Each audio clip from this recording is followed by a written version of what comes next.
Assalamualaikum warahmatullahi wabarakatuh, sahabat Abah Safwan, sahabat petir dimanapun berada. Salam petir, jeder, jeder, jeder. Kita berharap pada hari ini kita dalam keadaan sehat walafiat tanpa kurang satu apapun. Amin, amin, amin ya Rabbil Alamin. Terima kasih kepada teman-teman yang terus mengikuti video ini. Mulyadi Yadi, ada Puji Utomo, Jetio, Jetim, Pikode, Habibur Rahman. Yang kita takuti satu ini, naga laut. Di laut masih ada naga. Jadi naga laut, terima kasih sudah mengikuti video ini. Atori dari Sulawesi, Aca Suryanto, Gede Surjana, Yuki, A. Priyadi, Dede Nurdiansah. Ya, terima kasih yang telah mengikuti video ini. Kita di sini sifatnya hanya berbagi informasi. Apa informasi yang akan kita berikan pada hari ini? Cara meningkatkan kecepatan penambangan. Saat ini bisa dengan mengundang orang-orang terdekat untuk bisa ikut menambang bersama Anda, bersama kita, dengan cara membagikan kode undangan kita. Pemegang cryptocurrency Pi, ya, mereka memiliki dua opsi untuk mengubah kepemilikan cryptocurrency-nya. Mereka menjadi uang nyata atau menguangkannya. Kapan? Yang pertama, pada saat mainnet tertutup. Langsung membeli barang dan jasa dengan Pi Anda. Jaringan Pi membangun pasar peer-to-peer ya, dari orang ke orang gitu, secara langsung. Tapi dalam hal ini, orang-orang yang telah lulus KYC, yang telah diterima. Nah, mereka sudah bisa melakukan transaksi.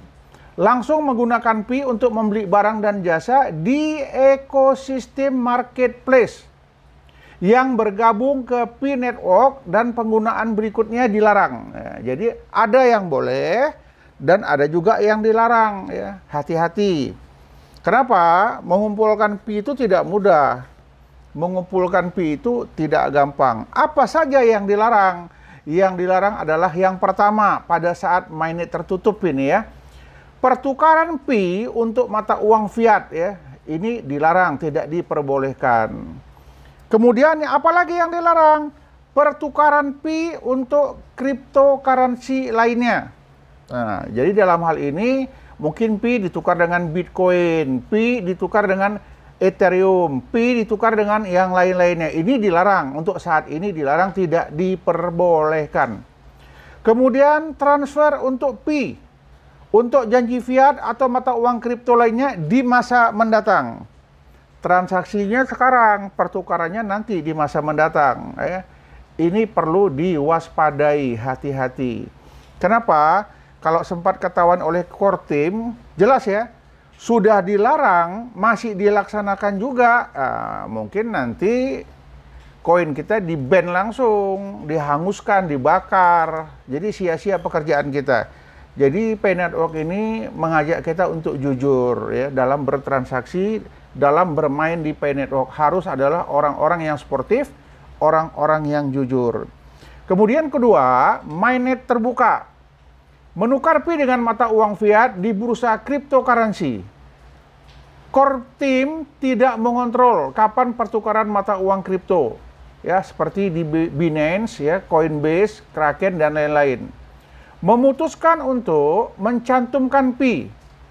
Namun Pi akan dapat diperdagangkan di fase ketiga mainnet terbuka. Pada titik itu, bursa dapat memilih untuk mencantumkan Pi. Jadi kita sedikit agak diberikan kelonggaran, kebebasan pada saat di mainnet terbuka. Di mainnet tertutup, ya, orang-orang yang telah ikut KYC dapat melakukan pertukaran ya, pembelanjaan ya, sesama anggota Pi. Bergantung pada kematangan ekonomi jaringan tertutup dan kemajuan KYC. Keberhasilan mainnet terbuka itu tergantung kepada jaringan tertutup dan kemajuan KYC. Kita berharap semakin hari undangan KYC tetap terus diluncurkan. Ya, namun kita berharap tanggal 14 Maret ini, ya, ini betul-betul hari Pi kita, ulang tahun yang ketiga. Dan ini kita berharap mainnet terbuka dilaksanakan. Ingat ya, 14 Maret 2022. Kemudian ada lagi hari pi yang ketiga, ya. Dia bertahap per fase, ya. Hari pi yang kedua itu adalah tanggal 28 Juni 2022 atau setelah 14 Maret. Ya. Jadi setelah itu ada lagi kejutan-kejutan baru yang diberikan oleh Kortim kepada kita. Untuk saat ini Kortim baru merekomendasikan 3 dokumen yang dapat dilakukan pada saat KYC. Pertama, paspor. Yang kedua, KTP. Yang ketiga, SIM yang masih aktif, ya. Paspornya harus hidup, KTP-nya hidup bila perlu seumur hidup, dan SIM yang masih aktif atau SIM yang masih hidup.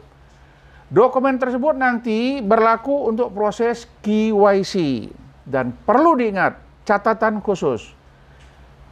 KTP, SIM, paspor dalam keadaan baik dan tidak kabur, ya. Kalau kabur nanti kemungkinan mesin pembaca, ya, tidak mampu membaca.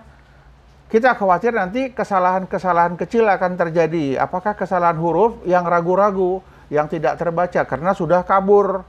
Jadi gunakanlah paspor, KTP, SIM dalam keadaan yang baik. Ini perlu, ya. Jangan sudah susah payah nanti susah kita untuk melanjutkan ke berikutnya. Kemudian yang sudah lolos KYC, ya, kemarin kan ada KYC yang pertama, ya. Yang sudah lolos KYC melalui YOTI, ya, dulu pakai YOTI, pakai perantara dan orang ketiga, akan diproses lagi. Untuk lebih jelasnya, tunggu info resmi dari Kortim. Proses apakah yang harus dijalani oleh pioners yang sudah lolos KYC YOTI? Maka dari itu, jaga sebaik mungkin akun Pi Anda, terutama jangan sampai ada chat yang nggak berguna di ROM chat dan menyebabkan akun Pi kita terkunci, di mode, dan rugi pada akhirnya. Jadi perlu diingat, ya, nggak sembarangan ngechat, nggak sembarangan ngomong, karena Kortim juga membaca. Namun ini kalau di akun resmi. Kalau di akun yang tidak resmi dari Kortim, ya silahkan aja. Sekedar mengingatkan buat semua pioners yang selalu bertanya, kapan KYC? Ingin buru-buru KYC. Kita harus paham dulu. KYC tidak membebaskan pionir dari mematuhi kebijakan, ya. Ada kebijakan-kebijakan yang harus dipatuhi. Ini betul-betul diperhatikan. Menjual akun Pi kepada orang lain menggunakan skrip otomatis, ya. Apapun di akun mereka dan membuat akun palsu, bahkan jika pionir lulus KYC, perilaku yang dilarang dilanggar, ya, maka akun kita akan dibekukan. Kenapa? Kita melakukan aktivitas terlarang yang menjadi kita tidak jujur dalam hal ini. Itu perlu diperhatikan. Jadi di dalam keanggotaan Pi ini kita diajak untuk sportif. Kita diajak untuk jujur. Aktivitas terlarang akan menjadikan hukuman bagi kita, dikeluarkan dari Pi, dikunci Pi kita, sehingga kita tidak bisa melanjutkan lagi. Tapi saya yakin percaya, orang-orang yang selalu menonton video ini adalah orang-orang yang jujur, orang-orang yang selalu mengikuti video ini adalah orang-orang yang terpercaya. Terus ikutin video ini, biar dapat informasi-informasi penting lainnya. Apapun yang disampaikan dalam video ini adalah ulasan, ya, dari yang kita ambil pertama di Kortim. Yang kedua kita ambil di Twitter, kita ambil di Instagram, dan aplikasi-aplikasi lainnya. Yang penting kita akan mendapatkan informasi yang terbaik, informasi yang akurat. Semoga video ini bermanfaat. Terima kasih kepada teman-teman semua. Seantero Nusantara. Assalamualaikum warahmatullahi wabarakatuh. Salam petir, jeder, jeder, jeder.